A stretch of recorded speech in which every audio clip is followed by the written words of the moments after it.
அஸ்ஸலாமு அலைக்கும். இன்றைக்கி நான் வரால் மீன் 1.5 கிலோ வரால் மீன் எடுத்திருக்கேன். இதை நல்லா கிளீர் பண்ணி உப்பு மஞ்சளும் போட்டு நான் ஊற வச்சுருக்கேன். தேங்காய் ஒரு மூடியில் பாதியிலையும் பாதி 3 தக்காளி பழம் 50 கிராம் புளி தண்ணியை கொஞ்சம் கரைச்சி தனியாக எடுத்து வச்சுருக்கேன். பெரிய வெங்காயத்தில் ஒரு சின்ன வெங்காயம் வெட்டி வச்சுருக்கேன். இந்த ஸ்பூனுக்கு 4 ஸ்பூன் மல்லியும் 2 ஸ்பூன் வத்தல் பொடியும் சேர்த்து வச்சுருக்கேன். காஷ்மீர் மிளகா வத்தலும் சாதா குண்டு வத்தலுமா சேர்த்து பொடிச்சு வச்சுருக்கேன். இன்னும் நம்ம வீடியோக்குள்ளே போகலாம். ஒரு அடிக்கனமான சட்டி எடுத்து வச்சுருக்கேன். அடுப்பில் நல்லெண்ணெய் ஊற்றுதேன்.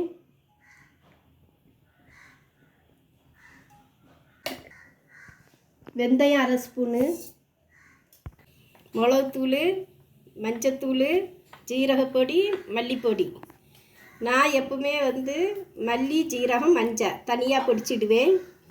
வத்தல் பொடி காஷ்மீர் மிளகா 1 கிலோவும் குண்டு மிளகா 1 கிலோவும் சேர்த்து பொடிச்சு வச்சுடுவேன் தனித்தனியாக.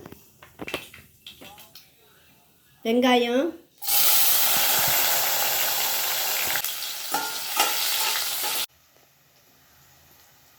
மசாலா கரைச்சி வச்ச மசாலாவை போடுவேன்.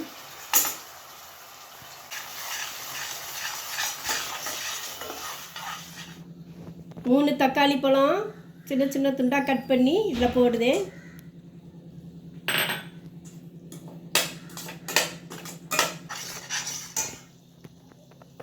தக்காளி போட்ட பிறகு நல்லா மசிஞ்சு நல்ல பேஸ்ட் மாதிரி ஆகிட்டு இதில் கொஞ்சம் நம்ம பச்சை தண்ணி ஊற்றும்.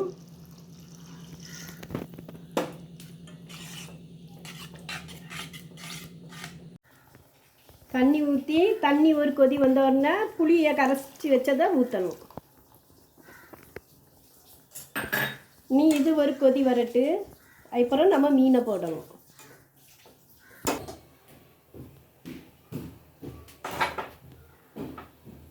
புளி கொதித்த உடனே இந்த மண்டைகளையெல்லாம் போடுவோம்.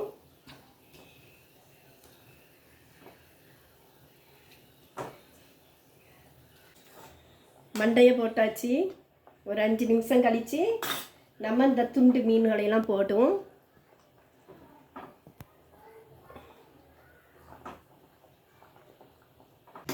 துண்டு மீனெல்லாம் போட்டாச்சு. இது ஒரு கொதி வரட்டு. இது ஒரு 2 கொதி வந்த உடனே நமக்கு தேங்காவை ஊற்றணும். இப்போ நம்ம கொஞ்சம் உப்பு போடும். உப்பு கல் உப்பு போடுதேன். போட்டு கொஞ்சம் நல்லா கொதிக்கட்டு. இந்த மீனை ஒவ்வொரு வேறு கண்ணை மீனுன்னு சொல்லுவா, சிலவங்க வரால் மீனுன்னு சொல்லுவா. ஆனால் இது சாறு வச்சா ரொம்ப சூப்பராக இருக்கும். நான் வைக்கிறதேமே வச்சா அழகாக இருக்கும். தேங்காய் விழுதான் இதில் ஊற்றணும். தேங்காய் ஊற்றி ஒரே ஒரு கொதி வந்ததும் கேஸை ஆஃப் பண்ணிடலாம். இந்த குழம்புக்கு தேங்காய் சோறு ஆக்கி இந்த குழம்பு வச்சு சாப்பிட்டா சூப்பராக இருக்கும். ரொம்ப நல்லா இருக்கும். இந்த சோத்துக்கு குழம்புக்கு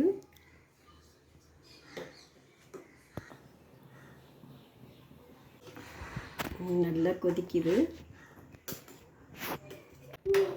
பாருங்க எவ்வளோ அழகாக இருக்குன்னு பாருங்க. சூப்பராக இருக்கு. இது மறுநாள் வச்சு சாப்பிட்டா இதுலேயும் சூப்பராக இருக்கும். இதுக்கு பத்திரி சுட்டு சாப்பிட்டா ரொம்ப நல்லா இருக்கும். தேங்காய் சோத்துக்கெல்லாம் சூப்பராக இருக்கும். பாருங்கள் எண்ணெய் அப்படி பிரிந்து வருது பாருங்க. எவ்வளோ அழகாக இருக்கு பாருங்க.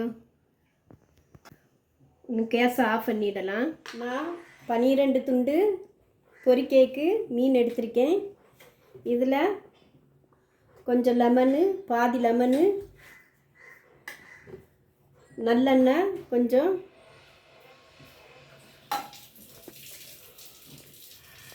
மிளகுத்தூள் 2 ஸ்பூனு, மல்லி 1/2 ஸ்பூனு, உப்பு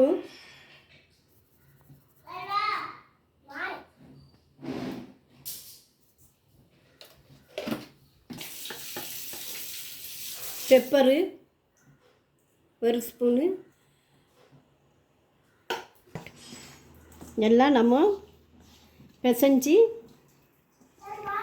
ஒரு 10 நிமிஷம் ஃப்ரிட்ஜில் வச்சு எடுத்து நம்ம பொரித்தா ரொம்ப சூப்பராக இருக்கும். எனக்கு மஞ்சள் எல்லாம் மசாலாவில் சேர்த்திருக்கேன், அதனால் நான் மஞ்சள் பொடிலாம் போடையில். எனக்கு சால்ட்டு பத்தையில், அதனால் இன்னும் கொஞ்சம் போடுதேன்.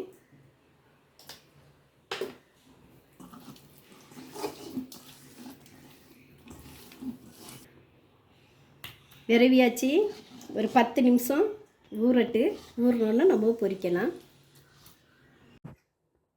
நான் ஒரு சட்டியில் தேங்காய் எண்ணெய் ஊற்றுதேன் மீன் பொரிக்க.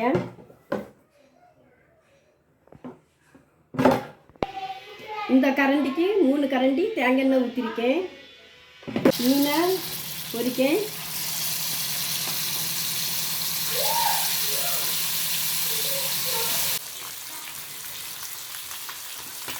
மீனை பிரட்டி போடுதேன். நமக்கு லெமனு அல்லது புளி தண்ணி மீன் பொரிக்க சேர்த்தானிக்க மீன் உடையவே செய்யாது. எப்படி கிண்டி விட்டாலும் மீன் துண்டு அப்படியே தான் கிடக்கும்.